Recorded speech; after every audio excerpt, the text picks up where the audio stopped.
La década del 80 fue caótica para 4 de los 5 grandes. River, Boca, Racing y San Lorenzo tuvieron crisis económicas y deportivas generadas por malas gestiones y también por la situación económica del país.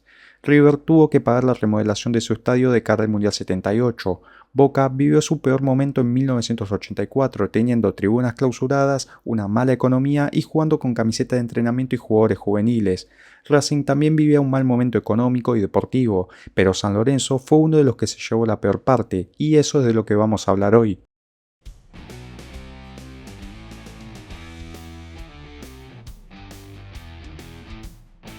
Para empezar a hablar de San Lorenzo y su crisis, debemos movernos al año 1968 para entrar en el contexto histórico del club.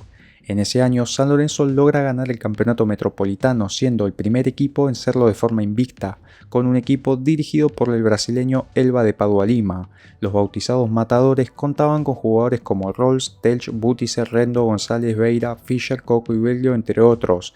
Este equipo fue la base para ganar más títulos, con figuras como San Filipo, Escota, Heredia y Holguín, y con entrenadores como el Toto Lorenzo Subeldía, sumando entre sus vitrinas los campeonatos nacionales y metropolitano de 1972 y el nacional 1974. En paralelo a este éxito deportivo, en 1973 San Lorenzo inaugura la Ciudad Deportiva. Sus terrenos fueron cedidos por el Estado Nacional en 1965 mediante la Ley 16.729, la cual establecía una serie de requerimientos para que el club pueda conservarlos. Uno de estos requisitos era levantar un estadio para 140.000 espectadores, y a pesar de que esto puede sonar como algo genial y un gran avance para el club, la realidad es que este punto terminó desencadenando, junto al contexto económico y político, uno de los ejes principales de cómo el club pasó a tener un plantel fuerte y una institución bien establecida al caos que le seguiría en la década siguiente.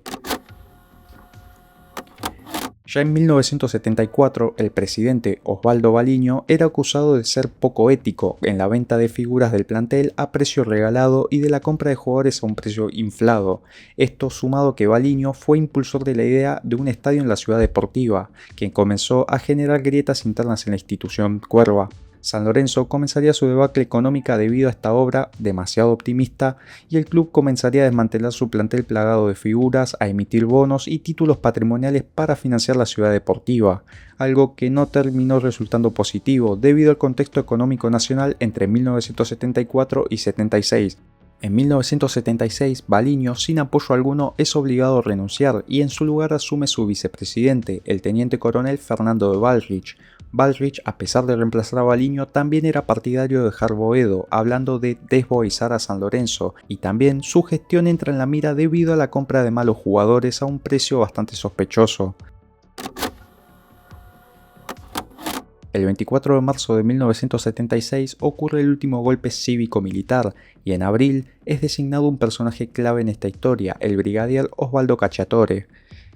En abril de 1978, Ballrich deja la presidencia y asume Moisés Anán, un empresario que tiene promesas bastante buenas, que finalmente no llegan. San Lorenzo seguía en una caída libre en su economía y en campañas deportivas regulares o mediocres. El club también entraba en la mira de Cacciatore debido a las obras que este mismo tenía.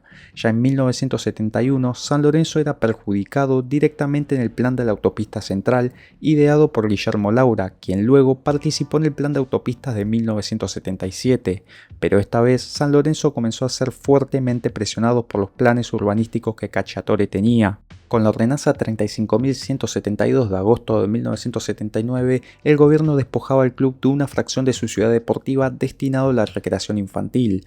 Meses después, el 2 de diciembre de 1979, San Lorenzo juega su último partido en el gasómetro tras empatar 0-0 ante Boca en la fecha 14 del Campeonato Nacional. El estadio fue clausurado por las autoridades municipales. Los hinchas de San Lorenzo reaccionaron manifestándose en contra de esta decisión que de poco sirvió. En 1980 asuma la presidencia Vicente Bonina, mientras en el Metropolitano de ese año San Lorenzo se salvaba del descenso por solo 3 puntos. Bonina trataría de reabrir el estadio reuniéndose varias veces con Cacciatore, algo que bajo amenazas bastante pesadas todo quedó en la nada y la municipalidad emitiría una serie de ordenanzas como la 35.637 que hablaba de ceder parte del gasómetro gratuitamente para la construcción de una escuela, o la 36.019 que hablaba de partir el terreno para la apertura de calles. El peor año de la institución fue 1981. San Lorenzo no solo descendería ese año a la Primera B tras quedar un punto por debajo de Argentinos Juniors, sino que también a finales de ese año asume Héctor Aviv. Aviv tenía la creencia de que rematar el gasómetro significaría revitalizar las finanzas y poder llevar a cabo un proyecto delirante dentro de un contexto económico desastroso. La idea fue llevada a cabo hacia finales de 1982 y tras vender una fracción del terreno en el transcurso de ese año, la asamblea aprobaba la venta del estadio en un precio que rondaba los 900.000 y $1.000.000. En lo deportivo, el paso por la Primera B para San Lorenzo en la temporada 1982 sería corto, a pesar de ser un campeonato de 42 fechas. El Ciclón cosecharía 57 puntos y su hinchada llenaría todos los estadios y rompería todos los récords de recaudación cada fecha, incluso superando equipos de primera, siendo un gran fenómeno social.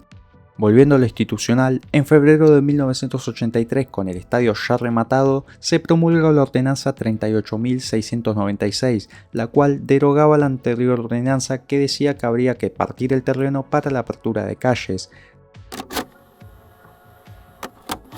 En julio de 1985, en los terrenos del viejo estadio ya desmontado, se establece por una suma millonaria un supermercado, de la cual las anteriores ordenanzas prohibían.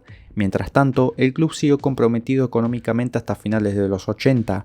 En 1993, en el Bajo Flores, el club pudo establecer un nuevo estadio, pero la vuelta a Boedo siempre fue un tema pendiente. La pérdida de los terrenos de Avenida La Plata impactó no solo al fútbol, sino también fuertemente a otros deportes practicados en la institución como el básquet y a la identidad que le significaba al club. Los hinchas pudieron recuperar mediante manifestaciones leyes como la restitución histórica y la rezonificación en 2021. Pero esto posiblemente no cubra ni el 1% de todo lo que perdió San Lorenzo durante esos años.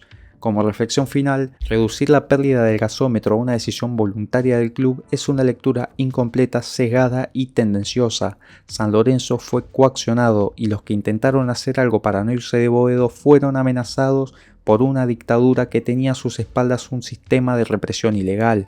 La pregunta para hacerse es, ¿podía hacer algo San Lorenzo si en asambleas o sus dirigentes se implantaban ante las ordenanzas y presiones del gobierno?